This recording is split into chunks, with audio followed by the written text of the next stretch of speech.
What happens when two of music's biggest voices clash on live television? What we witnessed between Adam Lambert and Kelly Clarkson wasn't just uncomfortable, it was explosive.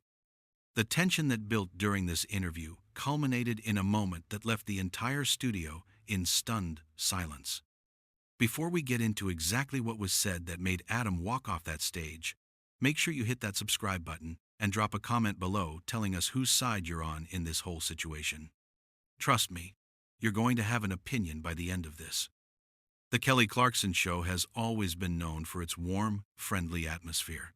Kelly has this gift of making her guests feel comfortable, like they're just chatting with an old friend over coffee. But something was different the moment Adam Lambert walked onto that stage. You could see it in his body language, the way he carried himself to the couch. There was a guardedness there that anyone watching could pick up on. Kelly started with her signature enthusiasm. "Adam Lambert, welcome back to the show. It is so good to see you again. You know I've been following everything you've been doing, and I have to say I am constantly amazed by your talent." Adam smiled, but it was tight, controlled. "Thanks, Kelly. It's good to be here." "So let's talk about your new album," Kelly continued, leaning forward with genuine interest. "You've been teasing it for months now, and fans are absolutely losing their minds waiting for it.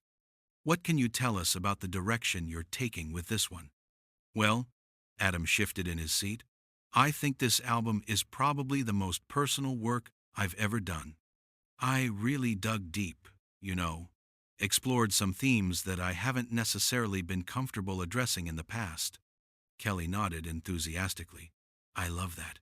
I feel like the best music always comes from that vulnerable place, right? When you're willing to really expose yourself and be honest." "Exactly," Adam agreed, seeming to relax slightly. "That's what I was going for.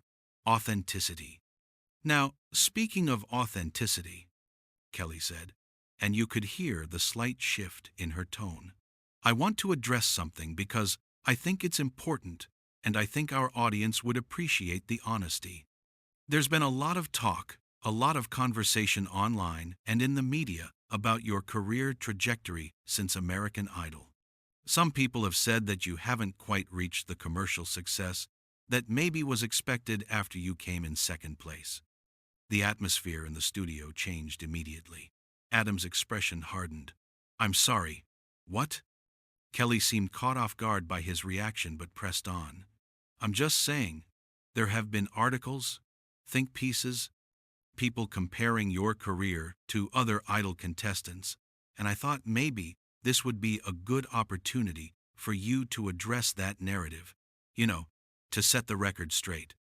"Kelly," Adam's voice was measured, but you could hear the edge creeping in, "I'm not really sure why you think this is an appropriate topic of conversation."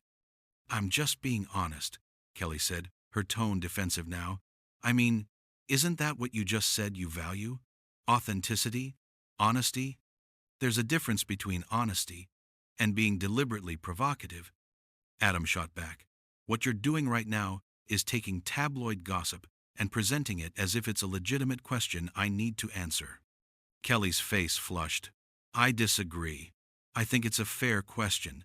You were the frontrunner on that season. Everyone expected you to win, and then you didn't. And since then, while you've obviously been successful, I think it's fair to say that commercially, the numbers haven't been what people predicted. I'm giving you a platform to talk about that." "A platform?" Adam let out a short, bitter laugh. "You're giving me a platform to defend my career? To justify my existence in the music industry? To satisfy some narrative that you and other people have decided is the truth?" The audience was completely silent. You could feel the discomfort radiating through the studio. "Adam, I think you're misunderstanding what I'm trying to do here," Kelly said, her voice taking on a slightly patronizing tone. "I'm trying to have a real conversation, not just the fluffy, promotional stuff. Real talk." "Real talk?" Adam leaned forward, his eyes intense. "You want real talk? Here's some real talk. I have sold millions of albums worldwide. I have toured with Queen, one of the greatest rock bands in history. I have a dedicated fan base who show up for me every single time. I have created art that I am proud of. But apparently, none of that matters because I didn't win a television competition, and I'm not topping the Billboard Hot 100 every week. That's not what I'm saying, Kelly interjected. But Adam wasn't finished. You know what the real issue is here, Kelly? The real issue is that people like you have decided that there's only one definition of success. And if you don't fit into that narrow definition, then you're somehow a failure. You're somehow less than. Kelly's expression shifted from defensive to something harder. People like me? What is that supposed to mean? It means people who won, Adam said bluntly. You won American Idol. You went on to have this massive, mainstream, incredibly successful career. And that's great, truly. I'm happy for you. But your path isn't the only valid path. I never said it was. Kelly's voice rose slightly. But you have to admit, Adam, that there's a reason why we're having this conversation. There's a reason why people wonder what happened. You had everything going for you.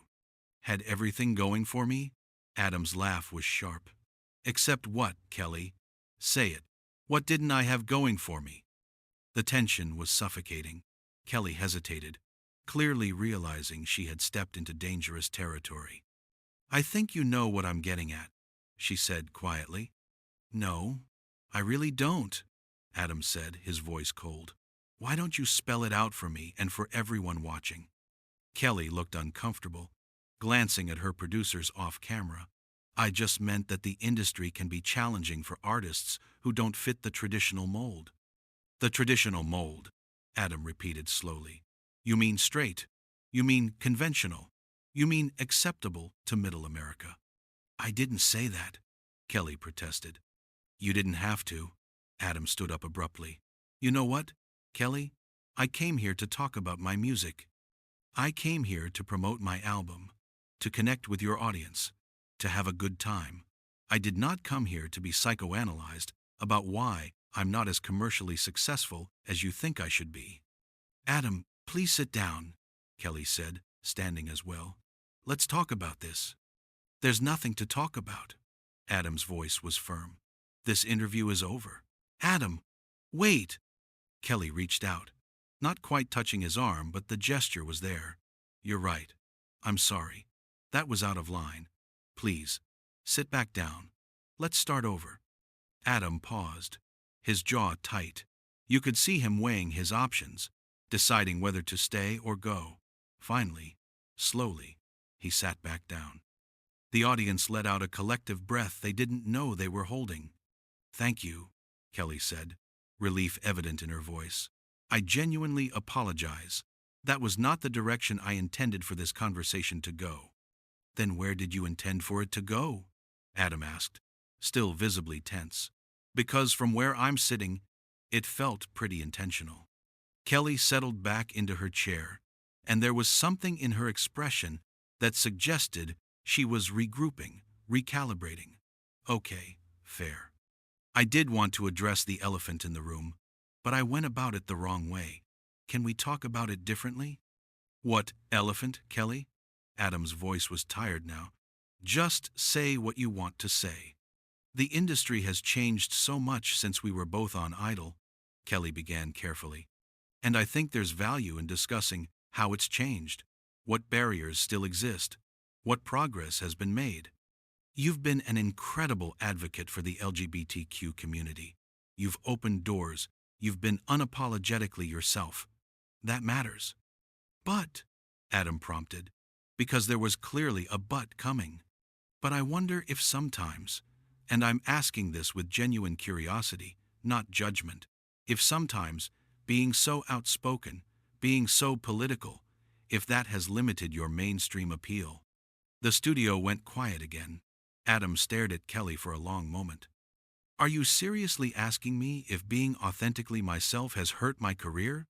I'm asking if you think there's a strategic element to how artists present themselves, Kelly clarified.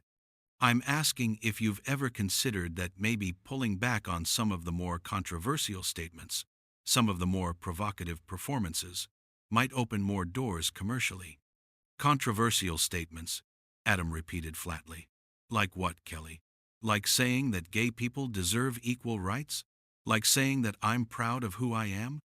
Like performing with the same level of sexuality and sensuality that straight male artists have been doing for decades without anyone batting an eye? That's not what I meant, Kelly said quickly, but her face said she knew exactly how it sounded. Then what did you mean?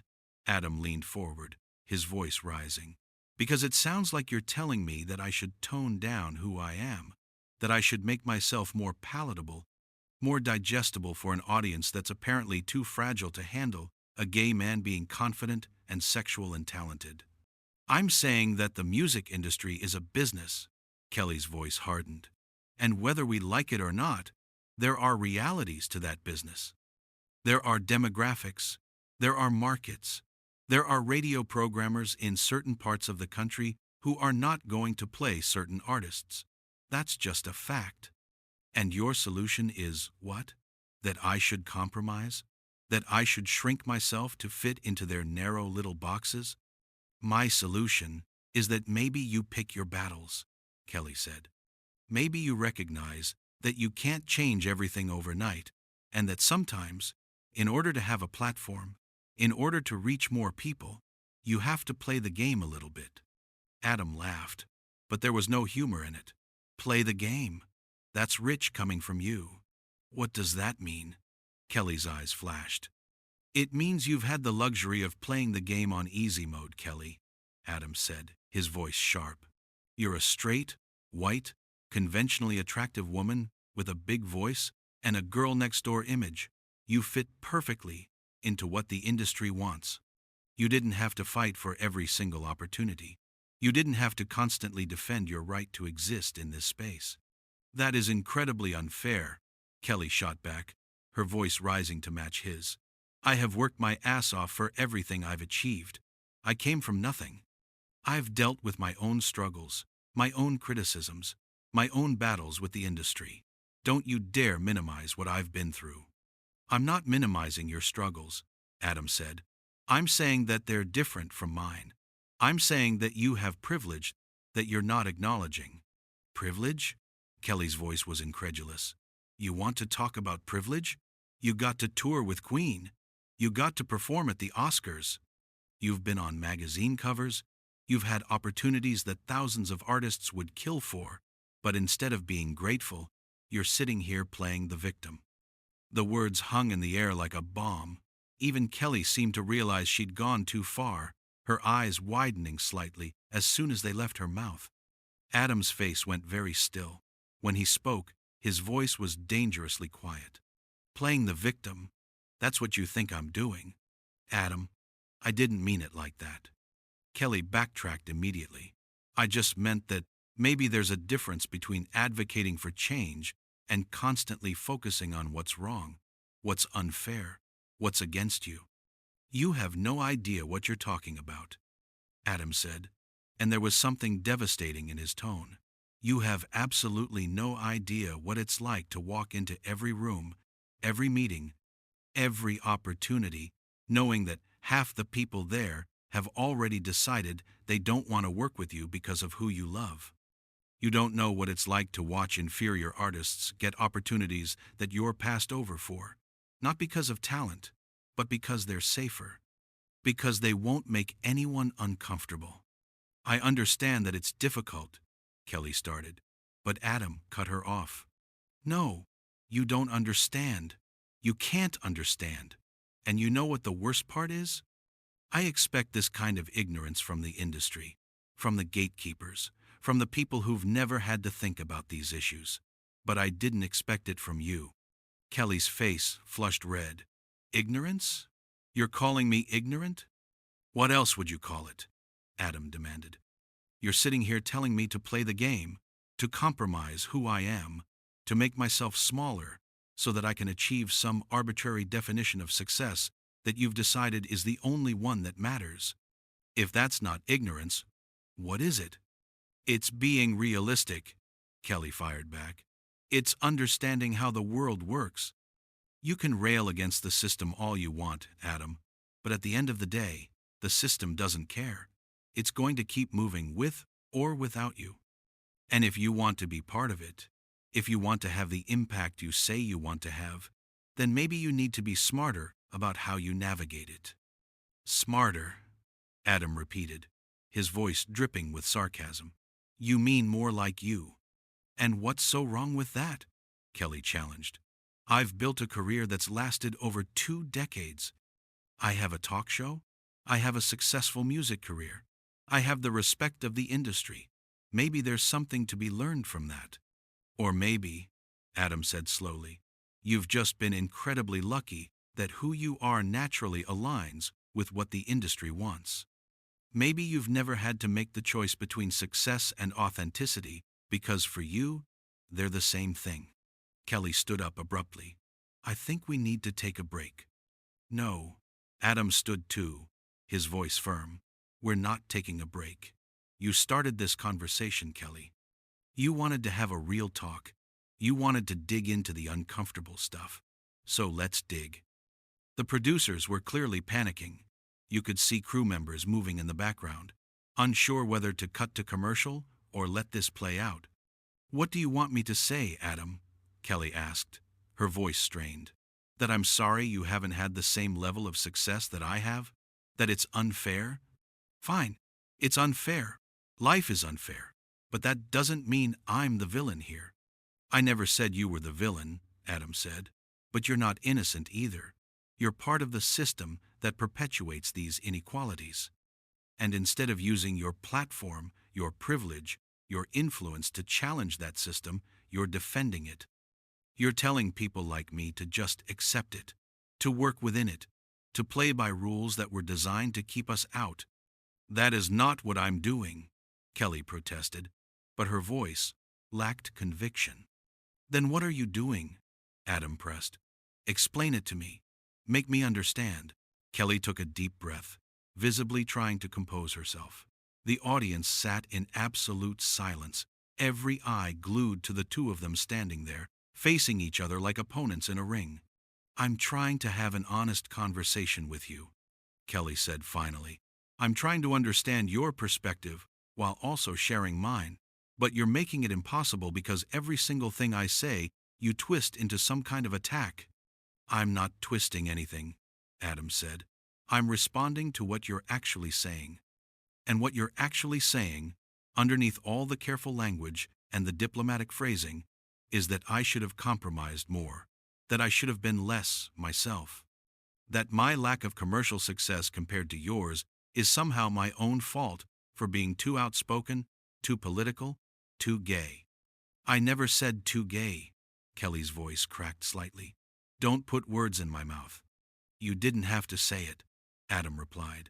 It's what you meant. When you talk about being strategic, about playing the game, about not being too controversial, that's what you're talking about. My queerness, my refusal to hide it, or tone it down, or make it more comfortable for straight audiences. Kelly shook her head, frustration evident on her face. You know what, Adam? Maybe part of your problem is that you think everything is about your sexuality. Maybe some of your career challenges have nothing to do with you being gay and everything to do with other factors. Maybe the music wasn't connecting, maybe the timing was off, maybe the marketing wasn't right. But you can't even consider those possibilities because you've decided that you're a victim of discrimination and that's the only story you're willing to tell. The words hit like a slap. Adam's expression shifted from anger to something else, something harder to read. Hurt, maybe, disbelief. Are you seriously standing here, on your talk show, on national television, telling me that homophobia in the music industry isn't real? That's not what I said, Kelly protested. Then what are you saying? Adam demanded. Because it sounds like you're denying my lived experience. It sounds like you're telling me that all the times I've been passed over, all the times I've been told I'm too much, all the times I've watched less talented people get opportunities that I didn't, that none of that had anything to do with discrimination, that I'm just making it up, that I'm playing the victim, to use your words. Kelly's face was flushed, her hands clenched at her sides. I'm saying that the world is complicated. I'm saying that success in the music industry depends on a million different factors, and yes, discrimination is one of them, but it's not the only one. And I think it's convenient for you to blame everything on homophobia instead of looking at other possible reasons why things haven't gone the way you wanted. Convenient, Adam repeated, his voice hollow. You think it's convenient for me to talk about discrimination? I think it's become your brand, Kelly said, and there was a sharp edge to her voice now. I think you've built your identity around being the outspoken gay artist who challenges the industry, and maybe that's gotten in the way of you just being an artist. Maybe people are tired of the politics, and they just want the music. The studio had gone from silent to somehow even more silent, if that was possible. It was like everyone had stopped breathing. Adam stared at Kelly for a long moment. When he spoke, his voice was eerily calm. My brand, you think my identity, my fight for equality, my refusal to pretend to be something I'm not, you think that's a brand, a marketing strategy. I think it's become one. Yes, Kelly said, doubling down. And I think it's hurt you more than it's helped you. You know what you don't understand, Kelly? You don't understand that for people like me, for queer artists, for anyone who doesn't fit the mainstream mold, being silent isn't an option. Because if we're silent, we disappear. If we don't speak up, if we don't push back, if we don't make people uncomfortable sometimes, then nothing changes. The industry doesn't change. The opportunities don't come. The next generation of queer kids who want to be artists, they don't see that it's possible. I do understand that, Kelly said quietly, and I admire you for it. I really do. But not enough to support it, Adam said. Not enough to use your own platform to amplify it instead of questioning it. Not enough to recognize that maybe, just maybe, the reason I haven't had the same commercial success as you isn't because I've done something wrong, but because the system is broken. Kelly's eyes were shining now, and it was hard to tell if it was from anger or tears. You don't know what I do with my platform. You don't know what conversations I have, what causes I support, what I fight for behind the scenes. You're right, Adam acknowledged. I don't. But I know what you did today. I know that when you had the opportunity to have a real conversation about inequality in the music industry, you chose instead to make it about my choices, my strategy, my brand. You chose to center the narrative on what I'm doing wrong instead of what the industry is doing wrong. The two of them stood there, and you could feel the weight of everything that had been said hanging between them. I don't know what you want from me, Kelly said finally, and her voice was small. I don't want anything from you anymore, Adam said, and there was a finality to his tone. I came here thinking we were colleagues, peers, people who understood each other because we'd come from the same place. But this conversation has shown me that we're not. We're not the same. We never were. Adam, please. Kelly reached out, and this time there was genuine anguish in her voice. Don't leave like this. How should I leave? Adam asked.